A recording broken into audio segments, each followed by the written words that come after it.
मैं तुम्हें एक कथा बता रहा हूँ, बलराम जी का सुंदर चरित्र है कि जब महाभारत का युद्ध निश्चय हो गया तो उधर में एक तरफ भगवान श्री कृष्ण की सेना दुर्योधन के साथ में थी, एक तरफ निहत्थे भगवान श्री कृष्ण अर्जुन का रथ संचालन करने के लिए थे। बलराम जी को ये फैसला अच्छा नहीं लगा। बलराम जी को भगवान श्री कृष्ण का और पांडवों का पक्ष सुंदर नहीं लगता था, उनको शिकायत रहती थी। वो हमेशा, क्योंकि उनका शिष्य दुर्योधन था, दुर्योधन का पक्ष मजबूत समझते थे, इसलिए भगवान कृष्ण उनसे कोई बात नहीं करते थे, इस बारे में अपनी तरफ से फैसला करते थे। लेकिन जो भी भगवान फैसला करते बलराम जी को उसमें असहमति होती थी। विरोध तो नहीं कर सकते थे लेकिन सहमत भी नहीं होते थे। यहाँ बलराम जी ने सोचा कि इन दोनों में युद्ध होगा और कोई गलत सलत करेगा, हमसे सहन नहीं होगा, इसलिए हम तीर्थ पर चले जाते हैं। बलराम जी के दिमाग में तो क्रोध है और तीर्थ के लिए जा रहे हैं तो सफलता नहीं होगी। तीर्थ को जाएं तो बिल्कुल भीतर से शांति होनी चाहिए, और बलराम जी की अशांति है। गए और यहाँ नैमिषारण्य में कथा हो रही थी, सूत जी व्यास गद्दी पर बैठे थे, 88,000 ब्रह्मर्षि कथा श्रवण कर रहे हैं, 60,000 ब्रह्मर्षि कथा श्रवण कर रहे हैं। उन 60,000 ब्रह्मर्षियों ने उठ करके बलराम जी का स्वागत सत्कार अर्चन पूजन किया, आसन दे करके बिठाया। सूत जी गद्दी से नहीं हटे परीक्षित, क्योंकि गद्दी का नियम है, गद्दी का नियम ये है, सब देवी देवताओं का आह्वान किया जाता है, स्वस्ति वाचन किया जाता है, आचार्य का पूजन किया जाता है और आसन का पूजन किया जाता है। तब आसन पर आचार्य बैठते हैं, फिर मंगलाचरण होता है, कथा शुरू होती है। तो उसके बाद में कथा में से बीच में उठ करके जाना गद्दी का, आचार्य का, देवताओं का, सबका अपमान होता है। चाहे अपने गुरुजी भी आए हों, कथा के बीच में छोड़ करके जाना अपराध है। गुरुजी आए हैं तो कथा पे गद्दी पर बैठने से पहले उनकी सेवा शुश्रूषा कर ले, कथा के बाद उनकी सेवा शुश्रूषा कर ले। लेकिन गद्दी पर बैठ गया है तब से, और जब तक गद्दी का कथा का समय है तब तक उठे नहीं तो ये गद्दी का अपमान होता है घोर। ये किसी भी तरह से क्षम्य नहीं है, अक्षम्य है। तो सूत जी गद्दी से नहीं उठे, नियम था, नियम है। आजकल तो लोग गद्दी लगाते ही नहीं है, बस मंच लगा लेते हैं लूटने का। व्यास गद्दी है ही नहीं, वो तो पहले से लिख देते हैं कि उस दिन रुक्मिणी की शादी ये लेकर के आना, वामन अवतारा ये सब लुटेरे हैं। नौटंकी रासलीला भी नहीं करते हैं, भागवत भी नहीं कहते, शुद्ध लुटेरे और शुद्ध लफंगे लुच्चे गुंडे। हरे रामा रामा रामा रामा हरे हरे रामा हरे रामा रामा रामा हरे हरे हरे कृष्णा कृष्णा कृष्णा हरे हरे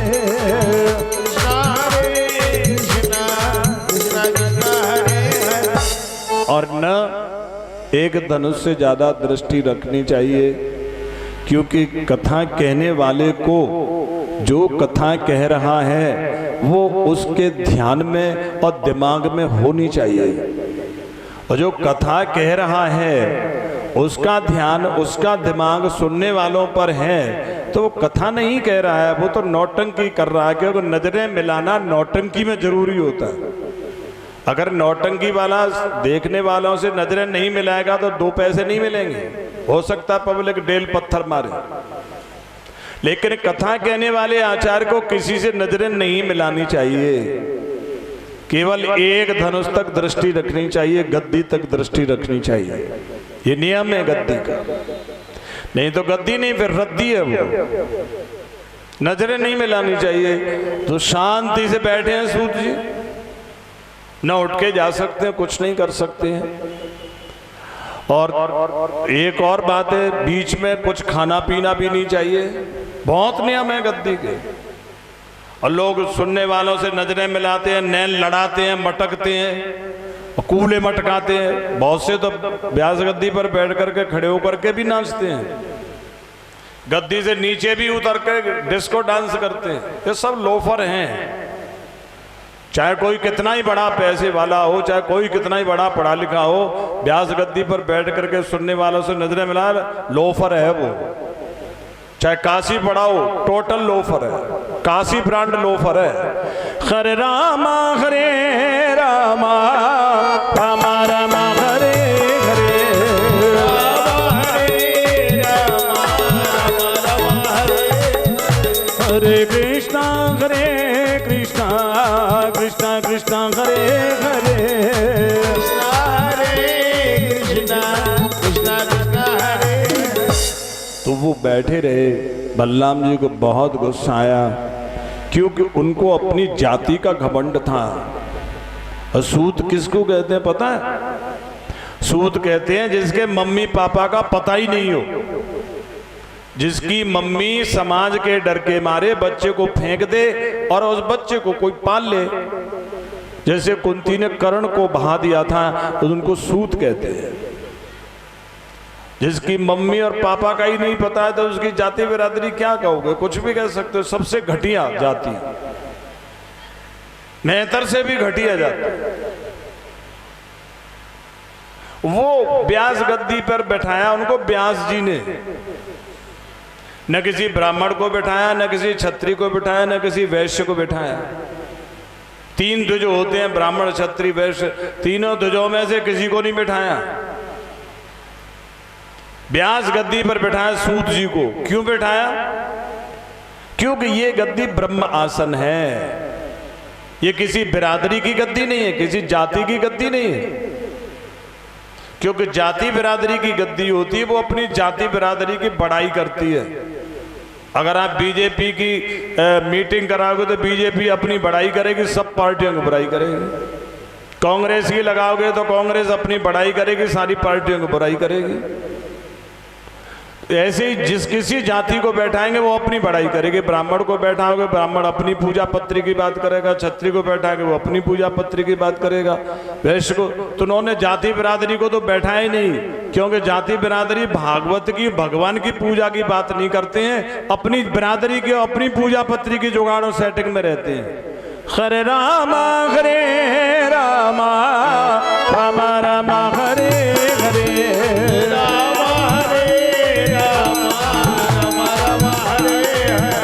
हरे कृष्णा कृष्णा कृष्णा हरे हरे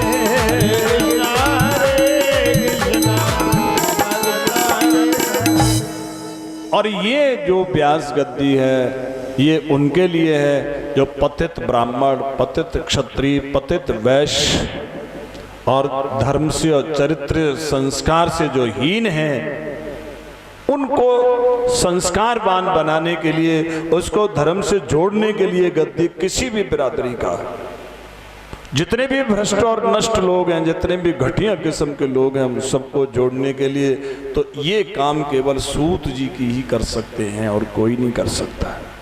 यहाँ जाति बिरादरी की बात नहीं करनी है, आचार विचार की बात करनी है, केवल और शुद्ध, केवल और केवल। न कोई जाति, न कोई पाति, न कोई रिश्ता, न कोई नाता, केवल चरित्र। दो चरित्र होते हैं, एक सुर एक असुर। सुर माने पवित्र चरित्र, असुर माने गड़बड़ चरित्र। दो ही बिरादरी हैं, देवता और दैत्य, और कोई जाति नहीं है। दो ही जाति हैं, एक देवता है जाति, एक दैत्यों की जाति है। ये तो उन्होंने सूत जी को गद्दी पर बिठाया। जाति पाति बूझे नहीं मोई,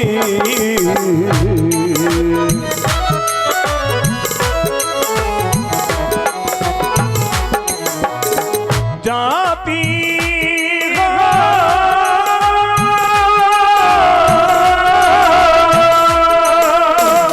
जाति पाति बूझे नहीं कोई,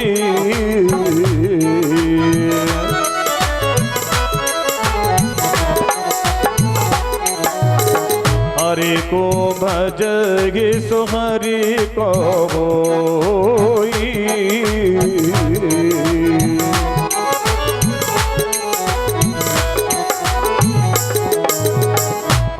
को भजगे सुहरि को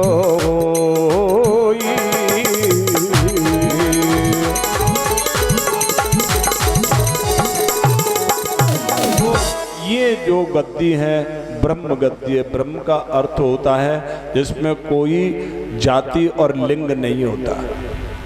ब्रह्म विस्तार पूर्वक बृहद दृष्टि, जो भी चरित्रवान और विद्वान हो वो कोई भी बैठ सकता है इसमें।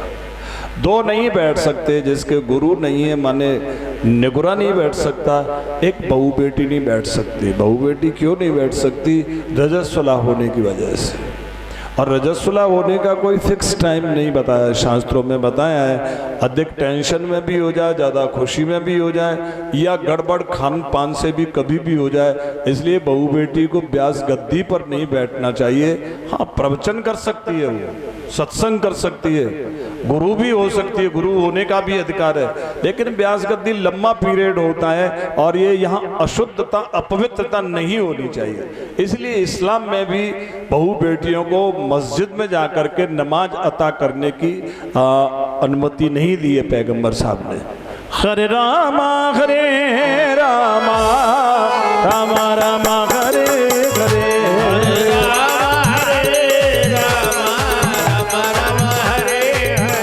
हरे कृष्णा कृष्णा कृष्णा कृष्णा हरे हरे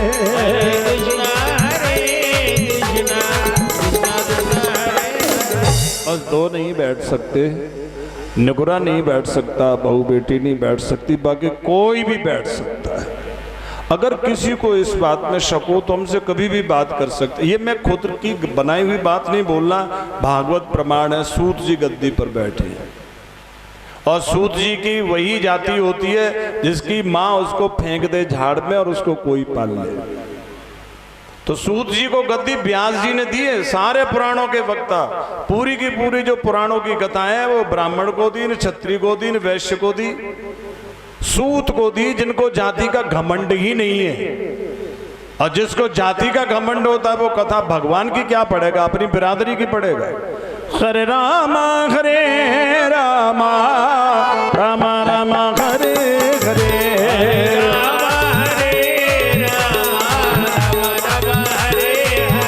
हरे कृष्णा कृष्णा कृष्णा हरे हरे हरे कृष्णा कृष्णा परीक्षित सूत जी गद्दी पर बैठे हैं। बलराम जी को अपनी जाति का घमंड था। अरे मैं यदुवंशी हूं, कृष्ण का बड़ा भाई हूं और सभी ऋषि मुनियों ने मेरा अर्चन पूजन वंदन करके मुझे गद्दी पर बैठाया है, और ये सूत, अरे इसको तो पांडाल में कथा सुनने का भी अधिकार नहीं होना चाहिए। लेकिन चलो व्यास जी ने इसको गद्दी दे करके बैठा दिया तो कि हमारा भी पूजनीय हो गया है। अरे इसको गद्दी से उतर करके हमारे लिए दंडवत प्रणाम करना चाहिए था। ये बड़ी बड़ी उच्च जातियों के और उच्च वंश के अनवंश के बड़े बड़े तपस्वी महाविज्ञानी ज्ञानी लोग ऋषि मुनि बैठे हैं। चलो इन्होंने कैसे भी करके इसको गद्दी पर बैठा दिया, उन्होंने हमारा सम्मान किया। अरे बगैर कुल खानदान अंश वंश के सूत पुत्र ने हमारे खड़े होकर के भी नहीं किया और गद्दी से भी कुछ नहीं किया। उनका क्रोध अपनी जाति के बड़प्पन में बढ़ता गया परीक्षित। और जो आदमी चाहे भगवान का बड़ा भाई भी क्यों नहीं हो, गद्दी का और आचार्य की जाति का या किसी उम्र का या रिश्ते का नाम लेकर के अपमान करता है, विनष्ट हो जाता है। इमी को पंथ पग देत खगे सा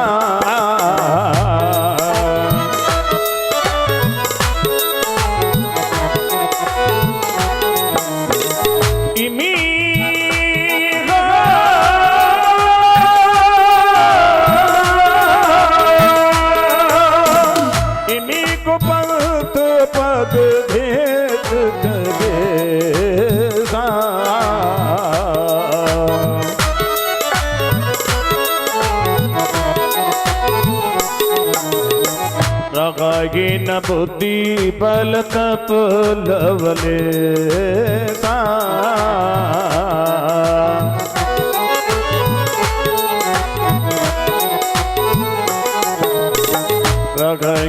बुद्धि बल तप लवले सा।